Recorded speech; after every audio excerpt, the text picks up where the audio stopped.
오늘 하루도 말씀으로 승리하는 하루 되세요. 화이팅!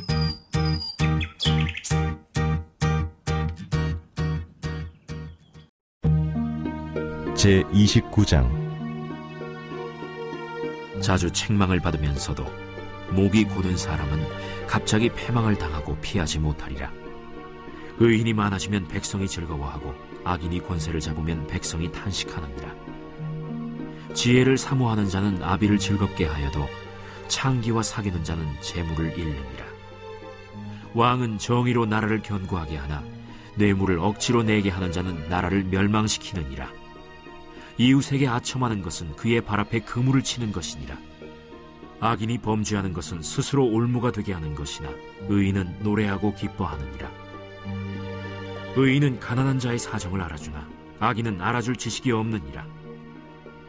거만한 자는 성읍을 요란하게 하여도 슬기로운 자는 노를 그치게 하느니라. 지혜로운 자와 미련한 자가 다투면 지혜로운 자가 노하든지 웃든지 그 다툼은 그침이 없느니라. 피 흘리기를 좋아하는 자는 온전한 자를 미워하고 정직한 자의 생명을 찾느니라. 어리석은 자는 자기의 노를 다 드러내어도 지혜로운 자는 그것을 억제하느니라. 관원이 거짓말을 들으면 그의 하인들은 다 악하게 되느니라. 가난한 자와 포학한 자가 섞여 살거니와 여호와께서는 그 모두의 눈에 빛을 주시느니라. 왕이 가난한 자를 성실히 신원하면 그의 왕위가 영원히 견고하리라. 1절 말씀을 보시면 자주 책망을 받으면서도 목이 곧은 사람은 갑자기 패망을 당하고 피하지 못하리라 말씀합니다. 이 말씀은 끝까지 교만하여 자기의 뜻을 꺾지 않는 사람은 결국 심판을 당하게 된다는 말씀입니다. 하나님은 여러 가지 루트를 통해서 우리에게 말씀하십니다. 경고하십니다. 사람을 통해서도 말씀하시고 상황을 통해서도 말씀하시고 주의 종의 설교를 통해서도 말씀하십니다. 그런데 끝까지 목이 곧은 사람, 즉 교만하여 하나님의 뜻보다는 자기의 뜻을 관철시키려고 하는 사람의 결과가 결코 좋지 못하다고 말씀하십니다. 하나님의 은혜로 돌이킬 기회를 주실 때 겸손히 순종하는 삶이 되어야 하는 것입니다. 2절과 4절은 같은 주제의 말씀입니다. 의인이 대우받는 나라는 백성이 즐겁고 행복합니다. 그러나 악인이 권세를 잡게 되면 점점 백성들이 탄식이 깊어져 갑니다. 지도자는 불의와 거짓이 득세하지 못하도록 하고 소외당하거나 차별받지 않는 나라가 되도록 해야 합니다. 나라의 지도자들을 위해서 기도해야 합니다.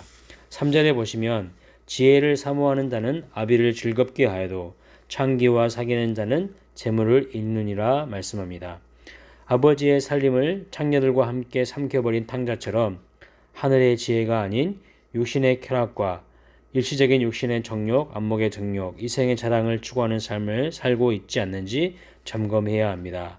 재산뿐만 아니라 영혼까지 탕진하게 만드는 음란한 문화에 현혹되지 않도록 정결한 삶을 살아야 합니다. 하나님께서 우리에게 주신 시간과 재정을 거룩하게 지혜롭게 사용하는 믿음의 삶이 되시기를 축복합니다. 4절에 왕은 정의로 나라를 견고하게 하나 뇌물을 억지로 내게 하는 자는 나라를 멸망시킨다 말씀합니다. 윗물이 깨끗하지 못하면 밑으로 내려갈수록 급격하게 나라가 꾸정물이 되어버립니다. 아랫물도 깨끗하지 못합니다.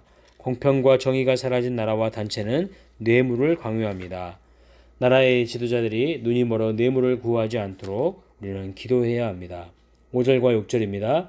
이웃에게 아첨하는 것은 그의 발 앞에 그물을 치는 것이니라. 악인이 범죄하는 것은 스스로 얼무가 되게 하는 것이나 의인은 노래하고 기뻐하느니라.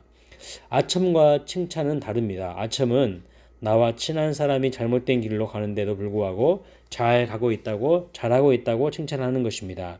그러면 이 사람은 자기와 친한 사람이 칭찬하니까 맞는 길인 줄 알고 가다가 넘어지는 것입니다. 왜 친한 사람 길인데 잘못된 길로 가는 것을 보고 잘 가고 있다고 아첨할까요? 그 사람이 넘어지는 것을 보고 싶기 때문입니다. 그래서 아첨하는 것은 그 발 앞에 그물을 치는 것이라고 말씀합니다. 걸려 넘어지게 하는 것입니다.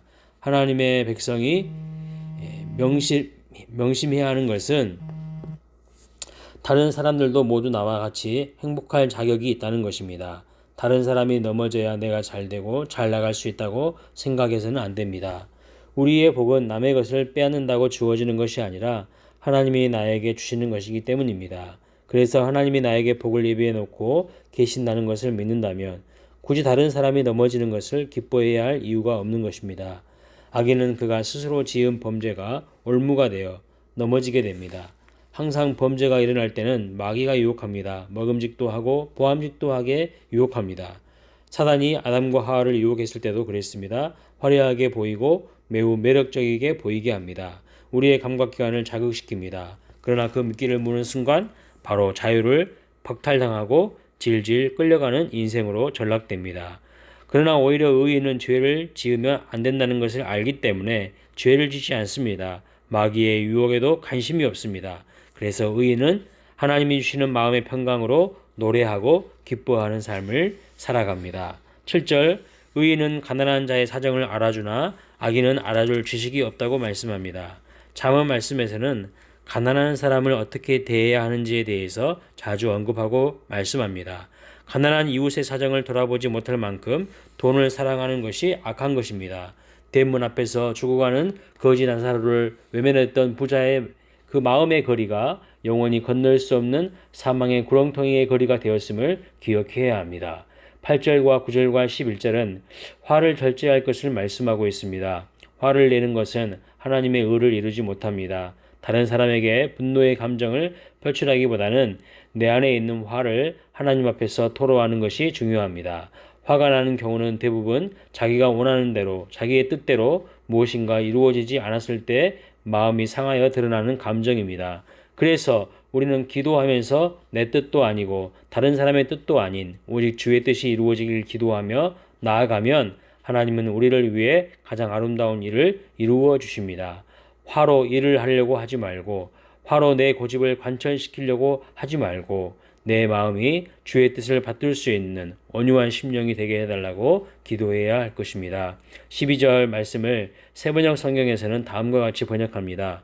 통치자가 거짓말에 귀를 기울이면 그 신하들이 모두 악해진다. 통치자는 지도자는 참과 거짓을 분별할 수 있어야 합니다. 그러나 지도자가 거짓말에 속게 되거나 분별력이 없어 누구든지 와서 하는 소리를 다 믿게 되면 그 다음에는 아랫사람들과 신하들은 더욱 악한 사람들이 되고 맙니다. 13절과 14절의 말씀은 지도자가 이 땅에 가난한 사람들, 소외당한 사람들, 부와 권력으로부터 약자로 살아가는 사람들의 마음을 헤아리며 그들을 존귀한 하나님의 형상으로 여기며 대우할 때에 하나님께서 지도자를 그 자리에 세우시고 그 부르신 이유에 합당하기 때문에 그 지도자를 견고하게 지켜주신다고 말씀하십니다. 오늘 우리가 존재하는 이유는 나 자신만 잘 먹고 잘 사는 것에 있는 것이 아니라 나를 통해서 우리 주변에 소외된 이웃과 어려움 가운데 있는 자들을 잘 돌보게 하시는 하나님의 뜻이 있다는 것을 알고 소명과 사명에 합당한 삶을 살아가시기를 주님의 이름으로 축원합니다.